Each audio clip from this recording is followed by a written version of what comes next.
ଆହୁରି କଲବଲ କରିବ ଖରା। 3 ଦିନ ପରେ ବଢ଼ିବ ତାପମାତ୍ରା। ଆହୁରି 2 ରୁ 3 ଡିଗ୍ରୀ ପର୍ଯ୍ୟନ୍ତ ତାତି ବଢ଼ିବା ନେଇ ରହିଛି ସମ୍ଭାବନା। ଆଭ୍ୟନ୍ତରୀଣ ଓଡ଼ିଶାରେ ସ୍ୱାଭାବିକ ଠାରୁ 3 ରୁ 5 ଡିଗ୍ରୀ ଓ ଉପକୂଳ ଓଡ଼ିଶାରେ 2 ରୁ 3 ଡିଗ୍ରୀ ତାପମାତ୍ରା ଅଧିକ ରହିଛି। 3 ଦିନ ଯାଏ ପାଗରେ ପରିବର୍ତ୍ତନ ନାହିଁ ବୋଲି କହିଛନ୍ତି ପାଣିପାଗ ବିଜ୍ଞାନୀ ସଞ୍ଜୀବ ଦ୍ୱିବେଦୀ। 5 ଦିନ ପର୍ଯ୍ୟନ୍ତ ପାଗ ମୁଖ୍ୟତଃ ଶୁଖିଲା ରହିବ। ମାର୍ଚ୍ଚ 6 ଓ 7 ତାରିଖରେ ସର୍ବୋଚ୍ଚ ତାପମାତ୍ରା ସାମାନ୍ୟ କମିବ ଏବଂ 8 ତାରିଖ ଠାରୁ ପୁଣି ଥରେ ବଢ଼ିବ ବୋଲି ପାଣିପାଗ କେନ୍ଦ୍ର ପକ୍ଷରୁ ପୂର୍ବାନୁମାନ କରାଯାଇଛି। ମାର୍ଚ୍ଚ ଆରମ୍ଭରୁ ରେକର୍ଡ କରୁଛି ତାତି। ଏଥର ମାର୍ଚ୍ଚରୁ ମେ ପର୍ଯ୍ୟନ୍ତ ତାତି ସହ ଗ୍ରୀଷ୍ମ ପ୍ରଭାବ ହେବ ବୋଲି ଆଇଏମ୍ଡି ଚେତାବନୀ ଦେଇଛି। ଦକ୍ଷିଣ ଆଫ୍ରିକାକୁ ହରାଇ ଚାମ୍ପିୟନ୍ ଟ୍ରଫି ଫାଇନାଲରେ ନ୍ୟୁଜିଲାଣ୍ଡ। ଚାମ୍ପିୟନ୍ ଟ୍ରଫିର ଦ୍ୱିତୀୟ ସେମିଫାଇନାଲରେ ଦକ୍ଷିଣ ଆଫ୍ରିକାକୁ ନ୍ୟୁଜିଲାଣ୍ଡ 50 ରନରେ ପରାଜିତ କରିଛି। ଲାହୋର ଗନ୍ଦାଫି ଷ୍ଟାଡିୟମରେ ଖେଳାଯାଇଥିବା ମ୍ୟାଚ୍ରେ ଟସ୍ ଜିତି ନ୍ୟୁଜିଲାଣ୍ଡ ଦଳ ପ୍ରଥମେ ବ୍ୟାଟିଂ କରି ଧାଡ଼ିରେ 50 ଓଭରରେ 6 ୱିକେଟ୍ ହରାଇ 362 ରନ୍ କରିଥିଲା। ଫଳରେ ଦକ୍ଷିଣ ଆଫ୍ରିକା ପାଇଁ ବିଜୟ ଲକ୍ଷ୍ୟ 363 ରନ୍ ରହିଥିଲା। ବିଶାଳ ଲକ୍ଷ୍ୟର ପିଛା କରି ନ୍ୟୁଜିଲାଣ୍ଡ ଦଳ ଧାଡ଼ିରେ 50 ଓଭରରେ 9 ୱିକେଟ୍ ହରାଇ 312 ରନ୍ ସଂଗ୍ରହ କରିଥିଲା। ପରାଜିତ ସହିତ ଦକ୍ଷିଣ ଆଫ୍ରିକା ଦଳର ଚାମ୍ପିୟନ୍ସ ଟ୍ରଫିରେ ଫାଇନାଲ ଖେଳିବାର ଆଶା ଧୂଳିସାତ୍ ହୋଇଛି। ଆଜି ଆସିବ ସୁଭଦ୍ରା ଟଙ୍କା। ଆଜି ପଞ୍ଚମ ପର୍ଯ୍ୟାୟରେ 1,85,000 ହିତାଧିକାରୀଙ୍କୁ ମିଳିବ ପ୍ରଥମ କିସ୍ତିରେ ସୁଭଦ୍ରା ଟଙ୍କା। ଫଳରେ 5ଟି ପର୍ଯ୍ୟାୟରେ ମୋଟ ପ୍ରାୟ 1,20,000 ହିତାଧିକାରୀଙ୍କୁ ସାମିଲ କରାଯିବ। ଏବେ ସୁଭଦ୍ରାରେ ମୋଟ ଆବେଦନ ସଂଖ୍ୟା 1,08,00,000ରେ ପହଞ୍ଚିଛି। ଏବେ ବି ଆବେଦନ ଚାଲିଛି। ମାର୍ଚ୍ଚ 31ରେ ଆବେଦନକୁ ବନ୍ଦ କରି ସର୍ଭେ ଆରମ୍ଭ କରିବେ ସରକାର। ଯେଉଁମାନେ ଏଯାଏ ପାଇନାହାନ୍ତି ସେମାନଙ୍କ ଘରକୁ 1-to-1 ସର୍ଭେ କରିବେ। ଯେଉଁମାନେ ଯୋଗ୍ୟ ବାହାରିବେ ସେମାନଙ୍କୁ ରାକ୍ଷୀ ପୂର୍ଣ୍ଣିମାର 3ଟି ଯାକ କିସ୍ତି ଏକା ସାଙ୍ଗରେ ମିଳିବ। ଅମରନାଥ ଯାତ୍ରା ପାଇଁ ଘୋଷଣା ହେଲା ତାରିଖ। ବାବା ଅମରନାଥ ଭକ୍ତଙ୍କ ପାଇଁ ଖୁସି ଖବର। ଚଳିତ ବର୍ଷ ଅମରନାଥ ଯାତ୍ରା ପାଇଁ ସରକାର ତାରିଖ ଘୋଷଣା କରିଛନ୍ତି। ମାତା ବୈଷ୍ଣୋଦେବୀ ସାଇନ୍ ବୋର୍ଡ କମିଟି ବୈଠକର ନିଷ୍ପତ୍ତି ମୁତାବକ ଜୁଲାଇ 3 ତାରିଖରୁ ଅମରନାଥ ଯାତ୍ରା କରିପାରିବେ ଶ୍ରଦ୍ଧାଳୁ। ଏହି ଯାତ୍ରା ଅଗଷ୍ଟ 6 ତାରିଖ ପର୍ଯ୍ୟନ୍ତ ଚାଲିବ। ଚଳିତ ବର୍ଷ ଟ୍ରଷ୍ଟ ଓ ସରକାରଙ୍କ ଦ୍ୱାରା ଶ୍ରଦ୍ଧାଳୁଙ୍କ ପାଇଁ ସ୍ୱତନ୍ତ୍ର ବ୍ୟବସ୍ଥା କରାଯାଇଛି। ସୁରକ୍ଷା ରହିବା ଓ ଖାଦ୍ୟ ପାଇଁ ସରକାର ସ୍ୱତନ୍ତ୍ର ଧ୍ୟାନ ଦେବେ ବୋଲି କୁହାଯାଇଛି।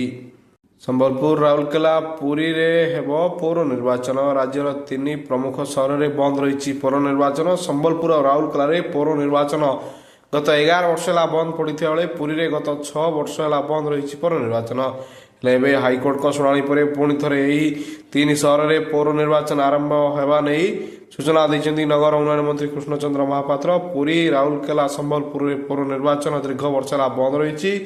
ବିଜେଡି ସରକାର ବେଳେ ବର୍ଷ ବର୍ଷ ଧରି ବନ୍ଦ ରହିଥିଲା ପୌର ନିର୍ବାଚନ। ହେଲେ ଏହି 3 ସହରରେ ପୁଣି ଥରେ ନିର୍ବାଚନ କରିବାକୁ ସରକାର ଯୋଜନା କରୁଛନ୍ତି। ଏନେଇ ମୁଖ୍ୟମନ୍ତ୍ରୀଙ୍କ ସହ ଆଲୋଚନା ସରିଛି। ଗଣତନ୍ତ୍ରକୁ ରକ୍ଷା କରିବା ପାଇଁ ଯାହା ଆବଶ୍ୟକ ରହିଛି ଏ ସରକାର ତାହା କରିବେ ବୋଲି କହିଛନ୍ତି ନଗର ଉନ୍ନୟନ ମନ୍ତ୍ରୀ କୃଷ୍ଣଚନ୍ଦ୍ର ମହାପାତ୍ର। ବଦଳିବ ସରକାରୀ ସ୍କୁଲର ରଙ୍ଗ, ଗେରୁଆ ହେବ ବିଦ୍ୟାଳୟ କୋଠା। ବଦଳିବ ଓଡ଼ିଶାର ସମସ୍ତ ସରକାରୀ ବିଦ୍ୟାଳୟର ରଙ୍ଗ। ଛାତ୍ରଛାତ୍ରୀଙ୍କ ୟୁନିଫର୍ମ ପରେ ଏବେ ସ୍କୁଲର ପାଳି। ଗେରୁଆ ରଙ୍ଗରେ ଝଲସିବ ବିଦ୍ୟାଳୟ କୋଠା। ସରକାରୀ ସ୍କୁଲର ନୂଆ ରଙ୍ଗକୁ ଅନୁମୋଦନ କରିଛି ଶିକ୍ଷା ବିଭାଗ। ଏନେଇ ବିଦ୍ୟାଳୟ ଗଣଶିକ୍ଷା ପକ୍ଷରୁ ସମସ୍ତ ଜିଲ୍ଲାପାଳଙ୍କୁ ଚିଠି ଦିଆଯାଇଛି। ପିଏମ୍ଶ୍ରୀ ସ୍କୁଲଗୁଡ଼ିକର ରଙ୍ଗ ମଧ୍ୟ ବଦଳିବ। ସରକାରୀ ସ୍କୁଲରେ ୟୁନିଫର୍ମ ବଦଳାଇବାକୁ ମଧ୍ୟ ନିଷ୍ପତ୍ତି ହୋଇଛି। କେଦାରଧାମ ରୋପ୍ ୱେ ପ୍ରୋଜେକ୍ଟକୁ ମିଳିଲା ମଞ୍ଜୁରୀ। 9 ଘଣ୍ଟାର ଯାତ୍ରା ଏବେ 36 ମିନିଟରେ ସରିବ। କେନ୍ଦ୍ର କ୍ୟାବିନେଟ୍ ବୈଠକରେ ଉତ୍ତରାଖଣ୍ଡ କେଦାରନାଥ ଧାମ ପାଇଁ ରୋପ୍ ୱେ ପ୍ରୋଜେକ୍ଟକୁ ମଞ୍ଜୁରୀ ଦେଇଛନ୍ତି। ଖୁବ୍ ଶୀଘ୍ର କେଦାରନାଥକୁ ରୋପ୍ ୱେ ମାଧ୍ୟମରେ ଯାଇପାରିବେ ଶ୍ରଦ୍ଧାଳୁ। ଏହାଛଡ଼ା ହେମକୁଣ୍ଡ ରୋପ୍ ୱେ ପ୍ରୋଜେକ୍ଟ ନିର୍ମାଣକୁ ମଞ୍ଜୁରୀ ମଧ୍ୟ ମିଳିଛି। ସୋନପ୍ରୟାଗ ଠାରୁ କେଦାରନାଥ ପର୍ଯ୍ୟନ୍ତ 12.9 କିମି ରୋପ୍ ୱେ ନିର୍ମାଣ ହେବ। ଏଥିପାଇଁ 4,081 କୋଟି ଟଙ୍କା ଖର୍ଚ୍ଚ ହେବ। ଏହାକୁ ନ୍ୟାସନାଲ ଲଜିଷ୍ଟିକ୍ ମ୍ୟାନେଜମେଣ୍ଟ ନିର୍ମାଣ କରିବ। ରୋପ୍ ୱେ ନିର୍ମାଣ ଦ୍ୱାରା କେଦାରନାଥକୁ ଯାତ୍ରା 8ରୁ 9 ଘଣ୍ଟାରୁ ମାତ୍ର 36 ଘଣ୍ଟାରେ କରିହେବ। ଏହି ରୋପ୍ ୱେରେ 36 ଜଣ ବସିବାର କ୍ଷମତା ରହିବ। ପଞ୍ଚାୟତରାଜ ଦିବସ ପରିବର୍ତ୍ତନକୁ ନେଇ ଆଜି ବିଜେଡିର ରାଜ୍ୟବ୍ୟାପୀ ପ୍ରତିବାଦ। ମାର୍ଚ୍ଚ 5 ପରିବର୍ତ୍ତେ ଏପ୍ରିଲ 24ରେ ପଞ୍ଚାୟତରାଜ ଦିବସ ପାଳନ କରିବାକୁ ରାଜ୍ୟ ସରକାର ନେଇଥିବା ନିଷ୍ପତ୍ତିର ତୀବ୍ର ପ୍ରତିବାଦ କରିଛି ବିଜେଡି। ଏଥିପାଇଁ ଆଜି ରାଜ୍ୟବ୍ୟାପୀ ପ୍ରତିବାଦ ଡାକରା ଦେଇଛି। ବିଜୁ ପଟ୍ଟନାୟକ ଜୟନ୍ତୀରେ ସରକାରୀ କ୍ୟାଲେଣ୍ଡରରେ ଛୁଟି ଥିବାବେଳେ ଏହାକୁ ହଟାଇ ସରକାର ଅଣସାମ୍ବିଧାନିକ କାର୍ଯ୍ୟ କରିଥିବାରୁ ପ୍ରତିବାଦ କରିବ ବିଜେଡି। ରାଜ୍ୟରେ ପଞ୍ଚାୟତରାଜ ଦିବସ ଗତ ପ୍ରାୟ 3 ଦଶନ୍ଧି ଧରି ମାର୍ଚ୍ଚ 5ରେ ପାଳିତ ହୋଇ ଆସୁଥିବା ବେଳେ ରାଜ୍ୟ ସରକାର ଏହାକୁ ଏପ୍ରିଲ 24ରେ ପାଳନ କରିବା ନିଷ୍ପତ୍ତି ଦୁର୍ଭାଗ୍ୟଜନକ। ଏହା ରାଜ୍ୟ ସରକାରଙ୍କ ସଂକୀର୍ଣ୍ଣ ମନୋଭାବର ପରିଚୟ। ସାରା ଓଡ଼ିଶାରେ ଲୋକ ଏହାକୁ ପ୍ରତିବାଦ କରିବେ ବୋଲି ବିଜେଡି ନେତା ସଞ୍ଜୟ ଦାସ ବର୍ମା କହିଛନ୍ତି। केन्द्रापड़ा जिबे सारथी किंतु बारीमूला आश्रम को मना कले हाइकोर्ट। केन्द्रापड़ा जिबे सारथी ओरफ सतोष राउल। केन्द्रापड़ा जावाकू हाइकोर्ट पक्षर सर्तमूलक अनुमति मिली। असुस्थ भाई को जाई देखा करने को जापरे सारथी। केवल 2 मासरे थरे जापरे केन्द्रापड़ा, किंतु केन्द्रापड़ारे रात्रि जापन करें सारथी। सकाळ 5:30 संध्या 5 मध्य देखा करें। एथिपाई प्रथम ट्रायल कोर्ट को जनइबा निर्देश दी जाए। प्रवचन देवा उपर लगी अंकुश बलवत्तर रहिबो।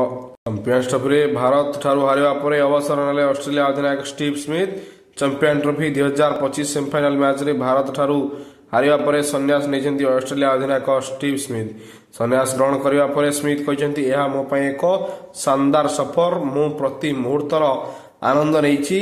बहुत अद्भुत मुहूर्त मो पई बढ़िया रहिछि। विश्वकप जितबार बढ़िया अनुभूति मो पई स्मरणीय। आज बुलेटिन एतिकी। समस्त को धन्यवाद।